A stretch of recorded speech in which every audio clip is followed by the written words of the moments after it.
सत्संग किसे कहते हैं? जो सत्य का संग करा दे वो सत्संग। सत्य ईश्वर है, जो ईश्वर से जोड़ दे वही सत्संग है। जो ईश्वर से जोड़ दे वो क्या है? सत्य का संग करा है ना, सत्संग। जो सत्य का संग, जो सत्य से जोड़ दे वो सत्संग है। और जो शराब से जोड़ दे वो क्या है? जो सिगरेट से जोड़ दे वो क्या है? जो जुआ से जोड़ दे वो क्या है? गुटखा से जोड़ दे वो क्या है? कुसंग। ये कुसंग है। आपके बच्चे सत्संग से नहीं जुड़ेंगे तो कुसंग तो बिल्कुल खड़ा है तैयार। इसलिए बच्चों को, छोटे छोटे बच्चों से लेकर बड़े बच्चों को, मतलब 7-8 साल की आयु से बच्चों को कथाओं में ले जाने लगो, बैठाने लगो। 12-14 साल के होते होते वो कथाएं समझने लगेंगे। उन्हें बिगड़ने के पहले ये बात समझ में आ जानी चाहिए कि हमारे लिए क्या रास्ता सही है और क्या रास्ता। आजकल समस्या माँ बाप से खड़ी है, बच्चों से नहीं खड़ी। समस्या माँ बाप से ये खड़ी है कि माँ बाप बच्चों को एक सही टाइमिंग में, सही उम्र में, सही एज में बच्चों को ये नहीं बता पाते कि उनके लिए क्या गलत है और क्या सही है। जब बच्चा बिगड़ जाता है तब माँ बाप को समझ, अरे बच्चा बिगड़ गया, अब नहीं सुन रहा किसी की।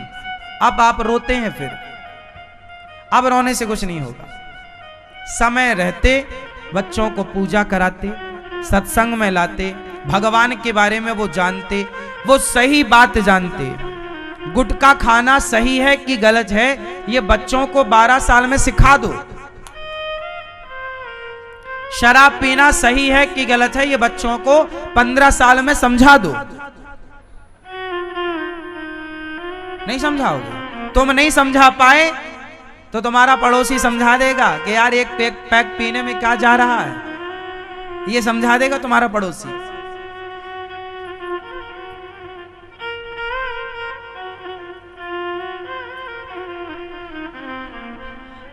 कुछ लोग हमारे गांव में कुछ गंजेड़ी हैं, तो गंजेड़ी लोग ना बैठ के गांजा पीते हैं।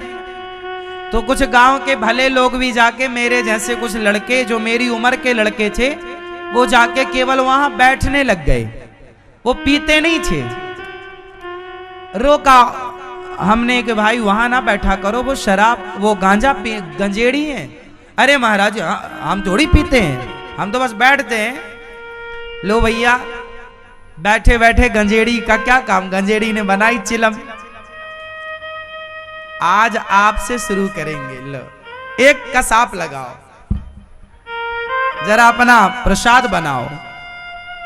गंजेड़ी लोग बहुत चतुर होते हैं, जो बिल्कुल नया आदमी होगा ना उसी से भोग लगवाएंगे। गंजेड़ी लोग भी गांजा भर के ना चिलम में, जो नया सीखा लड़का होता है ना, अभी आप शुरू जुड़ा है, ज्वाइनिंग किया है, कोचिंग गया जो पहली बार गंजेड़ियों की, तो गंजेड़ी लोगों से अपना भगवान मानते। आप तो भगवान हो, नए भर्ती भाई हो, इसलिए पहली कस आप ही लगाओ, हम आपके ही प्रसाद लेंगे। वो भी चने के झाड़ में चढ़ जाता है कि सब हमारे चेले हो गए। वो भी एक सूटा मारता है। एक बार पिया, उसे बहुत अच्छा बुरा कैसा लगता है ये तो वही जाने पीने वाला। लेकिन फिर क्या होता है, पहली बार में कोई भी चीज हमारी बॉडी स्वीकार नहीं करती, लेकिन जब आप रेगुलर देंगे तो बॉडी फिर उस चीज की आदी हो जाती है। तंबाकू आप अपना मुंह पे रखिए तो आप बिल्कुल थूक देंगे उसे पहली बार में, पर आपने मन ही बना लिया खाने का, तो फिर आप 2-3 बार रखेंगे तो चीज, जीवा हमारी, मुंह हमारा उस चीज का आदी हो जाएगा। तो वो बॉडी मना करती है इन सब चीजों के लिए, गांजा के लिए मना करती है बॉडी। लेकिन आप देते हैं तो फिर बॉडी क्या करेगी, स्वीकार कर लेती उसे।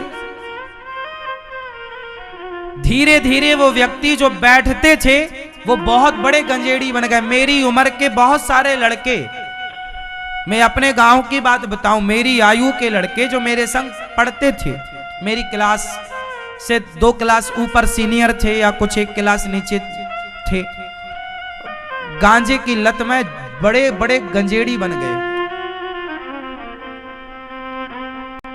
एक गंजेड़ी मेरे पास भी आया, मैं जब गांव में छोटा सा था तो एक गंजेड़ी मेरे पास पार्ले जी का बिस्किट, मैंने ये घटना सुनाया। और देखो समाज किस तरह आपको बिगाड़ना चाहती है, इसका भुक्तभोगी मैं स्वयं भी हूं। एक बार मेरे गांव में, मैं शाम का समय था, गांव में एक चबूतरा होता है चौराहे में, वहां सब बैठते हैं, तो मैं भी वहीं बैठा था।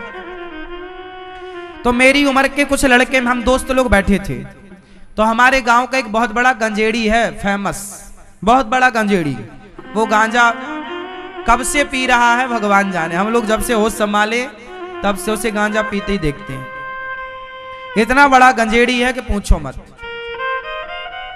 वो एक बार आया हमारे पास, हम बैठे थे लड़कों दोस्तों के साथ, तो वो गांजा की बिल्कुल भर के लाया चिलम, एक एक पार्ले जी का बिस्किट हम सारे बच्चों को बांटा उसने, और बोला कि एक एक बिस्किट और मिलेगा, एक एक पैकेट बिस्किट और मिलेगा, ये चिलम जो खाली करेगा उससे 2 पैकेट मिलेगा। अब सोचिए उसने ऑफर क्या रखा बच्चों को,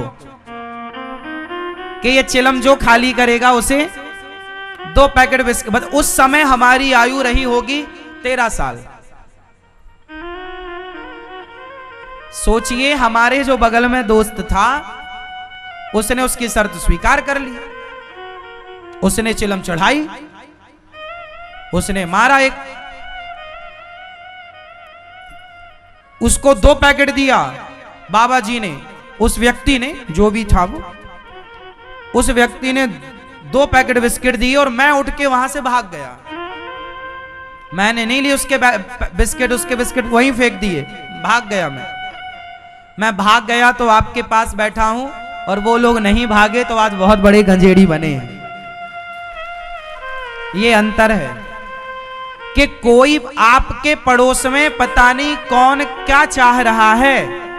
आपके बच्चे, आप तो अच्छे हो, बच्चे भी अच्छे हैं, लेकिन समाज का माहौल अच्छा नहीं है। आजकल लोग बनाना नहीं चाहते, सिर्फ बिगाड़ना चाहते हैं। आपके बच्चों को वो पैसा खर्च करके भी बिगाड़ना चाह रहे हैं कि ये बस बिगड़ जाए इनके बच्चे।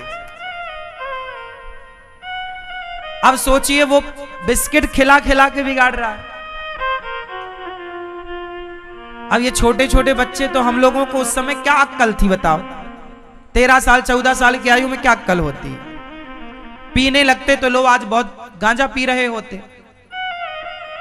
इसमें हमारा आज भी मेरे उन दोस्तों का दोष नहीं है।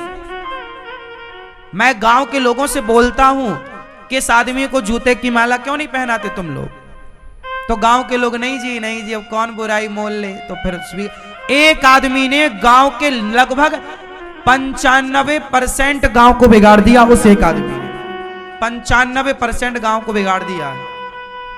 छोटे छोटे बच्चे गांजा पीते हैं, और अब कहो तो लड़ने लगते हैं वो लोग। इसीलिए भैया बाढ़ में जाओ, हमें क्या करना, तुम्हारे बच्चे बिगड़ रहे हैं, तुम्हें कोई दिक्कत नहीं है तो हमें क्या दिक्कत है। इसलिए समाज में हमने समझाया, उनको बताया कि ये गलत हो रहा है। अब गलत के खिलाफ हमने आवाज लगाई, अब उस आवाज को आपने नहीं सुनी, आपने इग्नोर कर दिया, तो हमारा धर्म था, हमने पूरा किया। हमारा उद्देश्य है, काम है बताना, समझाना, अब मानो ना मानो। समाज में आपके भी अड़ोस पड़ोस गांव खेड़े में ये लोग जरूर होंगे जो शराबी लोग आपके बच्चों को शराब फ्री में पिला रहे हैं। क्योंकि पहले फ्री में होता क्या है, वो पहले फ्री में गांजा पिलाए, पहले फ्री में वो दारू पिलाए, फिर बच्चे घर में चोरी करने लग जाते हैं। पिता के पैंट के जेब से पैसे निकालते हैं, उसको ला कर देते कि तुम गांजा लाओ, इससे तुम शराब लाओ। इसलिए बच्चा शराबी तो बन गया, नशेड़ी तो बन गया, साथ में चोर और बन गया। क्या बन गया? चोर भी बन गया। अब उसे जहां मिलेगा पैसा वो सारा भविष्य खत्म, खत्म है, लाइफ खत्म है, अब कोई काम के नहीं है, वो कोई काम के नहीं।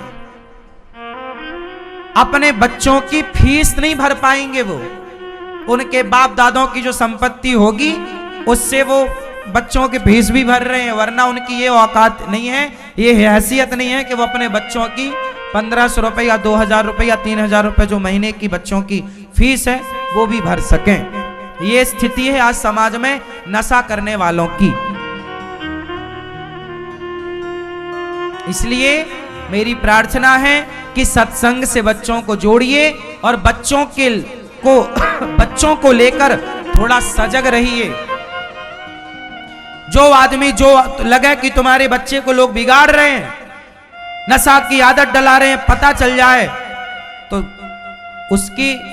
उसके खिलाफ जरूर कार्रवाई करो ऐसे लोगों को, क्योंकि मैं इस बात का गवाह हूं कि एक आदमी ने गांव के 95% गांव को बिगाड़ दिया। आप में से कितने लोग इस बात से सहमत हैं कि गांव में क्षेत्र में कुछ ऐसे लोग होते हैं जो कसम खाए बैठे रहते हैं कि बस इनका बच्चा तैयार हो बस बिगाड़े। ये बात सही है कि गलत है? तो आपको क्या रहना है? सावधान। आजकल आपके स्कूल कॉलेज में कुछ दोस्त मिल जाते हैं, वो यही ठेका लिए रहते हैं कि बस हम तो सबको दोस्त बनाएंगे और दोस्ती के नाम में सबको शराब पिलाएंगे, सबको गांजा पिलाएंगे। मतलब गलत राह बताने वाले 99 हैं, सही राह बताने वाला कोई एक है, कहीं कोई एक है। इसलिए वो एक कौन है उसे पहचान लो। वो एक जो है आपके लिए सही सोचने वाला, आपको सही गाइड करने वाला, सही मार्गदर्शन करने, एक को पहचानो। यदि पहचान गए, समय जब रहता है ना तब समझ नहीं होती, ये बात समझिएगा। जब समय रहता है तो समझ नहीं होती और जब समझ आती है तब तक समय निकल चुका होता। और जीवन में सफल वो हुए हैं जिनको समय रहते समझ आ गई है। जिनको समय रहते समझ नहीं आई वो बिगड़ गए, वो फ्लॉप हो गए, खत्म हो गए, सारा भविष्य खत्म। समय रहते क्या आना जरूरी है? समझ। समय रहते समझ। आजकल के लड़कों का जब समझ आती है तो समय चला जाता, और जब समय रहता है तब तक वो समझ नहीं आती। आजकल के लड़के यदि पैसा कमाने भी लगते हैं, बिफोर अपने अच्छी खासी पैसा कमाने भी लगते हैं, तो वो पैसा कमाते तो हैं पर खर्च कहां करते हैं? यदि आज के लड़का पैसा कमाने लग जाए तो एक बड़ी सी गाड़ी उठा के ले आएंगे और पूरी सड़क में फिर ऐसे धूम चलाएंगे, वो धूम बराबर धूम धूम, है ना? गाड़ी ले आएंगे, ज्यादा पैसा कमा रहे हैं तो गाड़ी ले आएंगे, महंगे महंगे कपड़े पहनने लग जाएंगे, महंगा मोबाइल चलाने लग जाएंगे।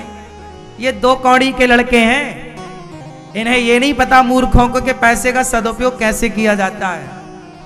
ये गाड़ी घोड़े में तुम पैसे उड़ा रहे हो, ये समझदारी नहीं है।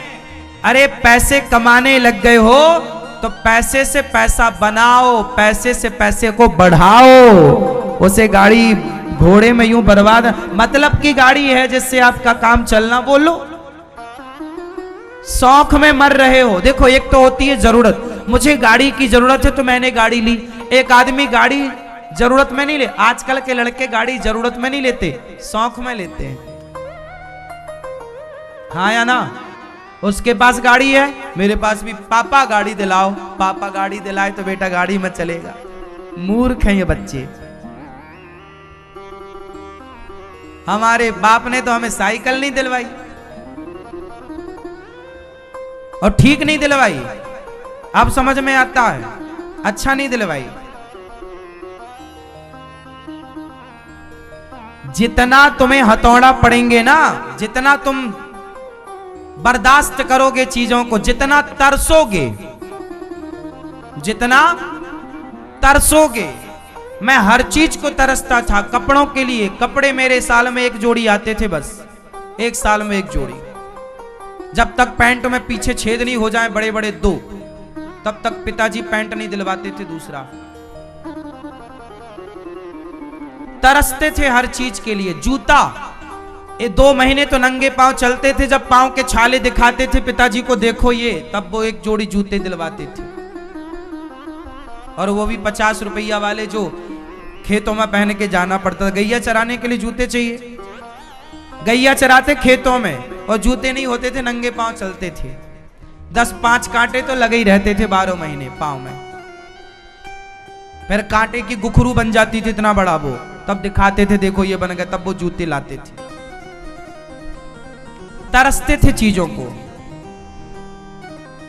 तब लगता था कि गलत है, पर अब लग रहा कि सही है। जितना हम तरसते हैं, हम उतना चीजों की कीमत समझते हैं।